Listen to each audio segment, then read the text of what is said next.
Hello दोस्तों, मैं रोहित आपके अपने YouTube channel study with learners में आपका स्वागत करता हूं। और हम कल क्रिया को पढ़ रहे थे। क्रिया में हमने वो कर्म के आधार पर क्रिया के भेद पढ़ लिए थे, अकर्मक क्रिया और सकर्मक क्रिया। और सकर्मक क्रिया वे होती हैं जिसमें कर्म पाया जाता है, अकर्मक क्रिया वे होती हैं जिसमें कर्म नहीं पाया जाता है। अकर्मक क्रिया सभी स्वाभाविक क्रियाएँ होती हैं, वो सारी अकर्मक क्रियाएँ होती हैं। तो अब हम आगे चलते हैं। तो हमने कल पढ़ लिए थे कल हम पढ़ रहे थे अपने सकर्मक क्रिया के भेद। सकर्मक क्रिया तो थे हमारे सकर्मक क्रिया के भेद।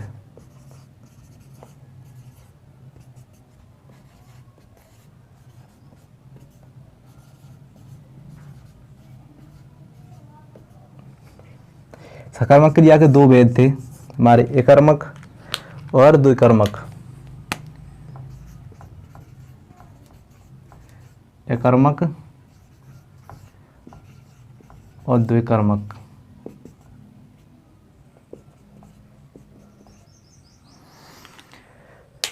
एकर्मक जैसा कि नाम से इसमें दिख रहा है, एकर्मक एकर्मक यानी जिसमें एक कर्म पाया जाए। एक कर्म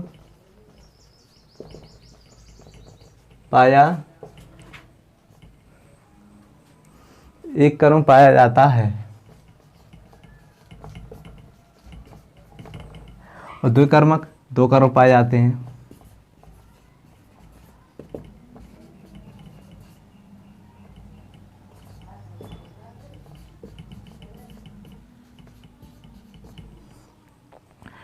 ये द्विकर्मक है, ये वाला इंपॉर्टेंट है। ये द्विकर्मक है।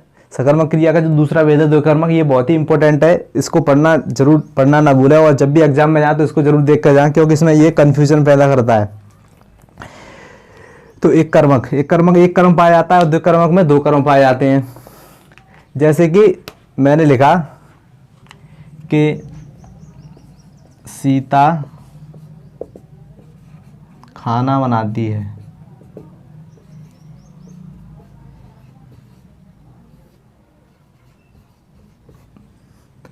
सीता खाना बनाती है, तो इसमें हमारा एक ही कर्म है, सीता। ये तो हो गया कर्ता। सीता तो हो गई हमारी कर्ता। कर्ता वह होता है जो काम को करता है। कर्ता मतलब होता है काम को करने वाला। और खाना ये हो गया हमारा कर्म। क्या कर्म कर रही है? खाना बना रही है। और बनाना ये हो गई हमारी क्रिया। तो सीता खाना बनाती है, ये हमारा कैसा है? एकर्मक। ये कैसा हुआ हमारा? एकर्मक, यानी इसमें एक कर्म है। अब मैं ऐसे लिखूं कि राम गरीबों को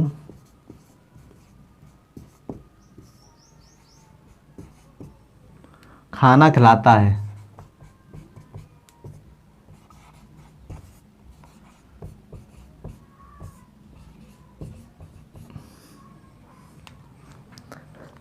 राम गरीबों को खाना खिलाता है। ये जो मैंने बोला था ये द्विकर्मक, ये इंपॉर्टेंट है। तो ये इसका पार्ट है, इसका उदाहरण है। और इसको एक द्विकर्मक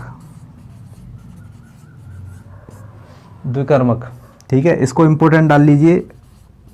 इसको समझना बहुत ही बारीकी तरीके से समझना, क्योंकि इसमें हमारा हमेशा कन्फ्यूजन होता है। अभी तो कन्फ्यूजन नहीं होगा, लेकिन एक और एग्जांपल दूंगा तो आपको बिल्कुल कन्फ्यूजन हो जाएगा, वो मैं आपको क्लियर करूंगा। तो राम गरीबों को खाना खिलाता। राम क्या हो गया हमारा यहाँ? कर्ता। क्योंकि काम को करने वाला कौन है? राम। तो राम हो गया हमारा कर्ता। अब खिलाना ये हो गई हमारी क्रिया। अब ये हो गया हमारा कर्म, और ये भी हो गया हमारा कर्म। लेकिन अब इन दोनों में से प्रधान कर्म कौन सा है? क्वेश्चन कभी कभी पूछ लिया जाता है, जैसे राम दे दिया हमें कि राम गरीबों को खाना खिलाता है। तो राम गरीबों को खाना खिलाता है, ये ऊपर वाले के हैं, ये कर्म क्रिया ये सब ऊपर वाले के हैं। इसको मिटा देता हूं मैं, नहीं तो आप कंफ्यूज हो जाएंगे कि ये कर्म और क्रिया कहाँ से होगी।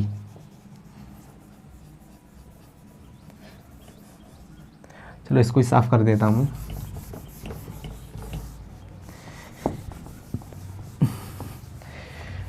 तो जैसे ये हो गया हमारा राम, ये तो हो गया कर्ता, ये काम को करता है तो कर्ता हो गया। और गरीबों को खाना खिलाता है, तो खिलाना क्या होगी हमारी क्रिया, तो खिलाना होगी हमारी क्रिया। अब गरीबों को, ये भी हो गया हमारा कर्म, और खाना भी हो गया हमारा कर्म। अब आपको जब एग्जाम में क्वेश्चन आएगा तो ये नहीं पूछेगा इसमें ये कर्मक है कि दुकर्मक है, इसमें पूछा जाएगा आपको कि इसमें प्रधान कर्म कौन सा है और गौण कर्म कौन सा है। तो इसमें दो कर्म होते हैं और दोनों में एक होता है हमारा प्रधान कर्म। प्रधान कर्म होता है हमारा ये वाला,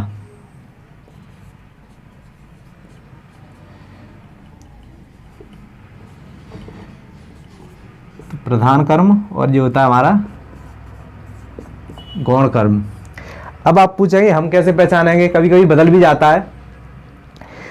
तो पहचानने की एक सबसे बड़ी आपको एक ट्रिक समझ लीजिए, आप कोई भी बात समझ लीजिए पहचानने के लिए। तो जो प्रधान कर्म है हमारा, प्रधान कर्म, वो हमेशा हमारा कैसा होगा, निर्जीव। ठीक है। और जो गौण कर्म होगा वो हमारा कैसा होगा, सजीव। तो ये सजीव है, जैसे गरीब है, कोई गरीब कौन हो सकता है, कोई इंसान ही तो हो सकता है गरीब, उसके अंदर जान होगी, जान होगा तो सजीव होगा। तो राम गरीबों को खाना खिलाता है, तो गरीब हो गया हमारा गौण कर्म, गौण कर्म होता है सजीव, और प्रधान कर्म होता है हमारा प्रधान कर्म हो गया इसमें खाना, प्रधान कर्म होता है हमारा निर्जीव। तो कभी भी आपको जब पहचानने के लिए आए एग्जाम में ज़्यादातर यही पूछा जाता है आजकल, क्योंकि पहले जो बेसिक क्वेश्चन आते थे जैसे कि हमने पूछ लिया राम गरीबों को खाना खिलाता, बताइए एक कर्मक है कि दो कर्मक। लेकिन अब जो क्वेश्चन आते हैं वो ऐसे ही एडवांस से आते हैं, यानी एडवांस ही समझ लीजिए इसको कि राम गरीबों को खाना खिलाता है। तो इसमें बताइए कि प्रधान कर्म कौन सा है और गौण कर्म कौन सा है। तो जब तक हमको सजीव और निर्जीव के बारे में पता नहीं होगा तो तब तक हम नहीं बता सकते कि प्रधान कौन सा है और गौण कर्म कौन सा है। तो प्रधान कर्म जो निर्जीव होता है, जिसमें जान नहीं होती, निर्जीव का मतलब जिसमें जान नहीं होती, वो हमारा हो गया प्रधान कर्म। और गौण कर्म जो सजीव होता है वो हमारा गौण कर्म हो गया। जैसे अब दूसरा उदाहरण हो सकता है, जैसे कि पहले जिसको स्क्रीनशॉट लेना वो स्क्रीनशॉट ले ली, उसके बाद मैं इसको मिटा देता हूं। अब जैसे अगला उदाहरण आता है हमारा,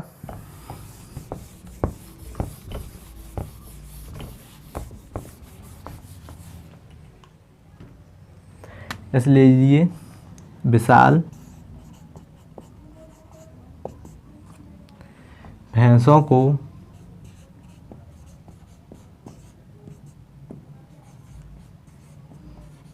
पानी पिलाता है।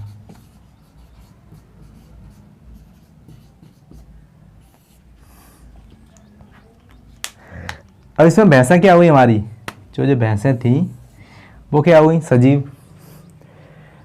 पानी क्या हो गया, निर्जीव। तो ये हो गया हमारा प्रधान कर्म और ये हो गया हमारा गौण कर्म। और पिलाना हो गई हमारी क्रिया, और ये हो गया विशाल हमारा हो गया कर्म। ऐसे बहुत सारे उदाहरण हैं।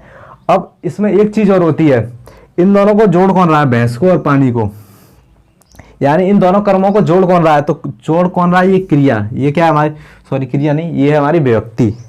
तो को व्यक्ति का भी प्रयोग होता है।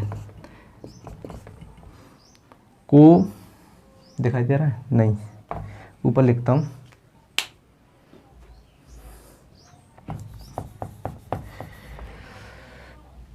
तो इसको लिख लिया हो गया, मैं यहां पर लिख देता हूं।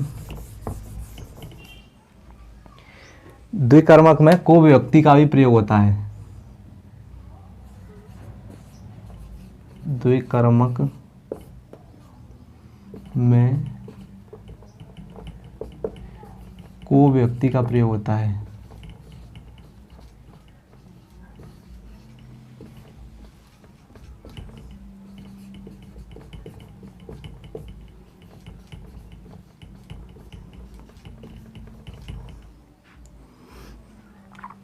ठीक है। अब ऐसे ही जैसे कि अध्यापक छात्रों को पढ़ाते हैं, तो छात्र हो गए, ये भी द्विकर्मक का वाक्य हुआ। और छात्र हो गए हमारे, जैसे छात्र हो गए गौण कर्म और पढ़ाना हो गया हमारा प्रधान कर्म। वो निर्जीव है, वो सजीव है।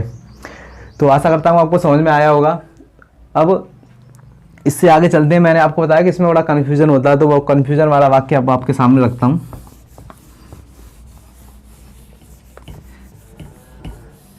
जैसे इसमें भी को व्यक्ति से जोड़ रहे थे दोनों कर्म।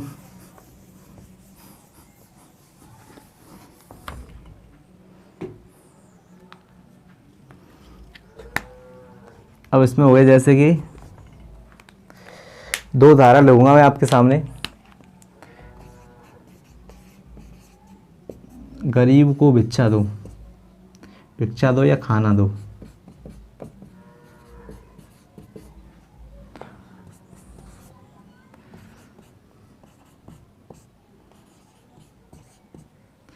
पापा को पानी दो या पेड़ों को पानी दो।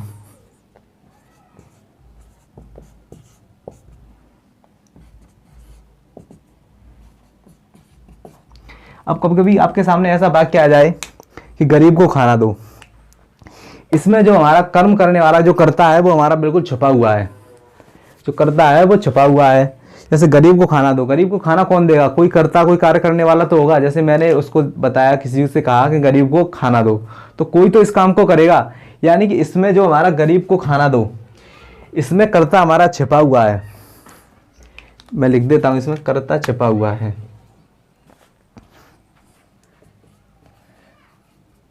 कर्ता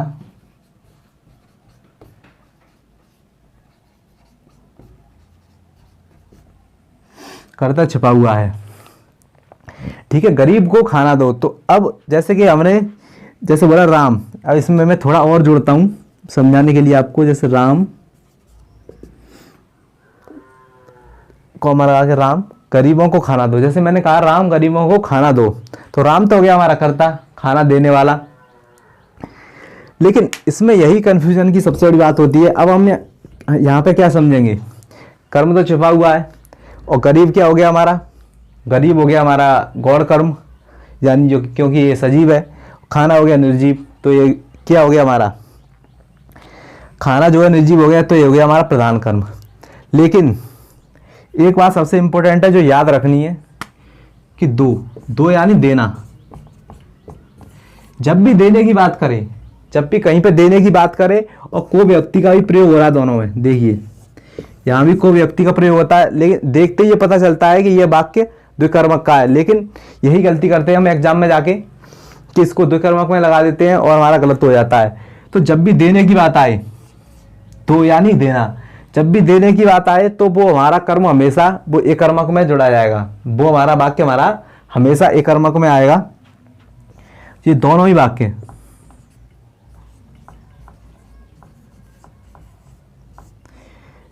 वाक्य एक कर्मक के होंगे। यही इसमें सबसे बड़ी इंपॉर्टेंट बात थी समझने की, जो मैं बता रहा था। ऐसे ही वाक्य आजकल आते हैं। आजकल वो सिंपल वाले नहीं आते, क्योंकि वो पहले आया करते थे। अब थोड़ा ज़माना बदल गया, टेक्निकल हो गया, तो टेक्निकल क्वेश्चन ही पूछे जाते हैं। तो जैसे गरीबों को खाना दो, पेड़ों को पानी दो, पापा को रोटी दो, दादाजी को पानी दो, खाना दो, कुछ भी दो। अगर दो शब्द यानी देना शब्द आ जाए आपको, तो हमेशा हुआ वाक्य हमारा एक कर्मक में जुड़ा जाएगा। ये आपको विशेष ध्यान रखना है। तो जिसको स्क्रीनशॉट लेना वो स्क्रीनशॉट ले सकता है। इसके बाद हम चलते हैं अकर्मक क्रिया के भेद पे। आशा करता हूँ ये समझ में आ गया होगा। अगर किसी के समझ में ना आए तो वीडियो पे कमेंट जरूर कर दे, मैं एक बार उसको बाद में भी समझा दूंगा अगली वीडियो बना के, अगर ज़रूरत पड़ेगी तो। वैसे तो व्हाट्सएप पे भी समझा सकता हूँ, आप नंबर डाल दो तो आपको ये समझ में आ गया होगा। इसके बाद अब हम चलते हैं अकर्मक क्रिया के भेद। अकर्मक क्रिया के जो भेद हैं वो इतने इंपॉर्टेंट नहीं है जितने कि सकर्मक क्रिया के थे। सकर्मक क्रिया में भी द्विकर्मक, जो एक कर्मक था वो तो सिंपल सा था, उसमें तो सब पहचान लेंगे। लेकिन द्विकर्मक है वो एक इंपॉर्टेंट भाग है, उसको पढ़ें बारीकी से। और जिसको भी समझ में ना आए, अगर एक बार में समझ में ना आए तो वीडियो को दोबारा रिपीट करके पढ़ें, क्योंकि ये इंपॉर्टेंट है। और जब भी पेपर आता है, जब क्रिया में अगर जब भी एग्जाम में जो भी सिलेबस में अगर क्रिया है, तो ये वाला वाक्य इससे द्विकर्मक से, सकर्मक से, अकर्मक से जरूर आता है क्वेश्चन। तो इसको ना छोड़ें, क्योंकि 1 नंबर 2 नंबर एक एक करके गड़ा बढ़ता है हमारा। आप एक एक नंबर छोड़ देंगे हल्के में लेके तो आपको बहुत भारी पड़ जाएगा। और लोग हिंदी को वैसे भी हल्के में लेते हैं, और मैं इसलिए कहता हूँ कि हिंदी हमेशा टेक्निकल भाषा है, इसे हल्के में ना लें बिल्कुल भी। यही है, यही हिंदी एक ऐसी है जो हमें एग्जाम में हमेशा ऊपर करती है। क्योंकि हम मैथ में मेहनत करेंगे, बहुत ज़्यादा मेहनत करनी पड़ेगी, तब हमारे पूरे 19 में से 19 कर पाएंगे हम यूपी पुलिस में। रीजनिंग में आप 54 में 53-54 क्वेश्चन आते हैं, बहुत मेहनत करनी पड़ेगी। लेकिन हिंदी एक ऐसा सब्जेक्ट है, आप थोड़ा भी ज़्यादा मतलब अच्छे से समय देते हैं तो आप पूरा का पूरा कर सकते हैं। तो सकर्मक। इसके बाद आते हैं अकर्मक पे, अकर्मक क्रिया के भेद। वैसे ज़्यादातर ये कोई पढ़ाता नहीं है क्योंकि ज़्यादा इम्पोर्टेंट नहीं है, लेकिन मैं आपको बता देता हूँ। नंबर 1 होता है गत्यार्थ।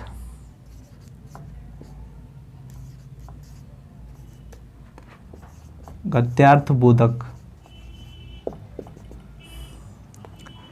नंबर 2 अवस्था बोधक।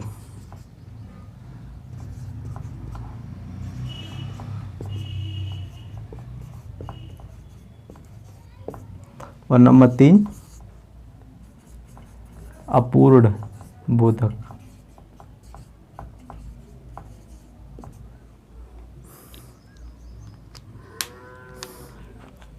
तो इसके 3 बोध हैं, गत्यार्थ बोधक अकर्मक, अवस्था बोधक अकर्मक और अपूर्ण बोधक अकर्मक। तो गत्यार्थ बोधक, गत्यार्थ बोधक यानी मतलब कोई क्रिया, मतलब कोई क्रिया जैसे मोशन में हो रही है, मोशन यानी गति, तो उसे गत्यार्थ बोधक में रखा जाएगा। जैसे कि मछली पानी में तैर रही है, मछली तैर रही है यानी गति कर रही है वो, तो गत्यार्थ में आएगा। गति वाली क्रिया जो भी होंगी वो गत्यार्थ में आएगा। जैसे कि दूसरा हो गया मछली तैर रही है और राम चल रहा है, राम टहल रहा है, राम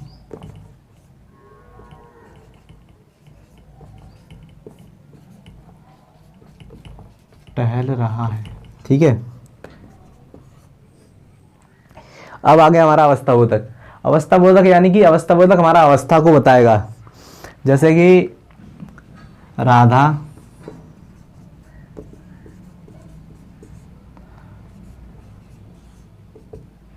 सो रही है,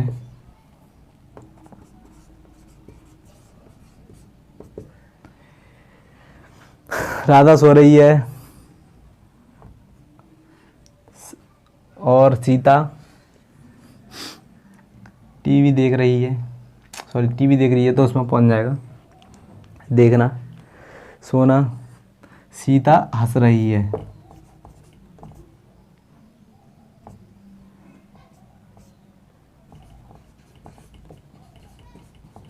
यानी उसकी अवस्था को बता रहा है कि उसकी अवस्था भी क्या है। ठीक है। इसके बाद होगा अपूर्ण बोधक। अपूर्ण बोधक यानी कि ये, इसको भी हम थोड़ा इम्पोर्टेंट में ले सकते हैं कि थोड़ा इनसे हटकर है। अपूर्ण बोधक, अपूर्ण बोधक में हमारा जैसे कि किसी दूसरे पर निर्भर करेगा, किसी दूसरे पर निर्भर, किसी दूसरे पर निर्भर करेगा। जैसे कि एग्जाम्पल में लिख सकते हैं हम, मेरा भाई वकील है,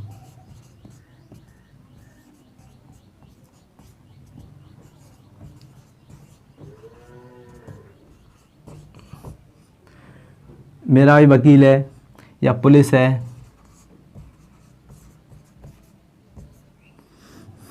या कुछ भी XYZ हो सकता है, पुलिस वाला होगा यहाँ। मेरा भाई वकील है, मेरा भाई पुलिस वाला है, तो किसी दूसरे पर निर्भर करता है, वो होता है हमारा अपूर्ण बोधक। ठीक है। तो अकर्मक क्रिया के भेद बता दिए मैंने। अब आते हैं हम संरचना के आधार पर क्रिया के भेद। क्रिया के 2 भेद बताए थे मैंने सबसे पहले आपको, एक कर्म के आधार पर, एक संरचना के आधार पर। तो पहला था हमारा कर्म के आधार पर क्रिया के भेद। तो अकर्मक, दुकर्मक हो गया, अकर्मक, सकर्मक, और सकर्मक के भेद बता दिए, अकर्मक के भेद बता दिए। अब आ गया हमारा संरचना के आधार पर क्रिया के भेद।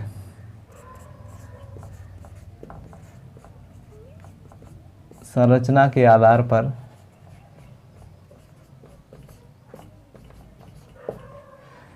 क्रिया के भेद।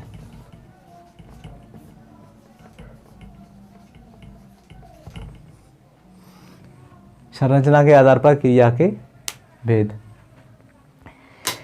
इसके लिए एक बहुत ही बेहतरीन ट्रिक है,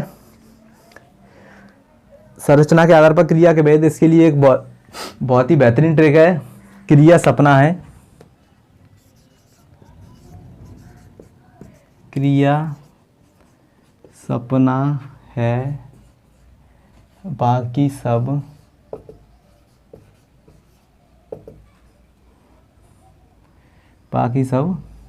अपना है।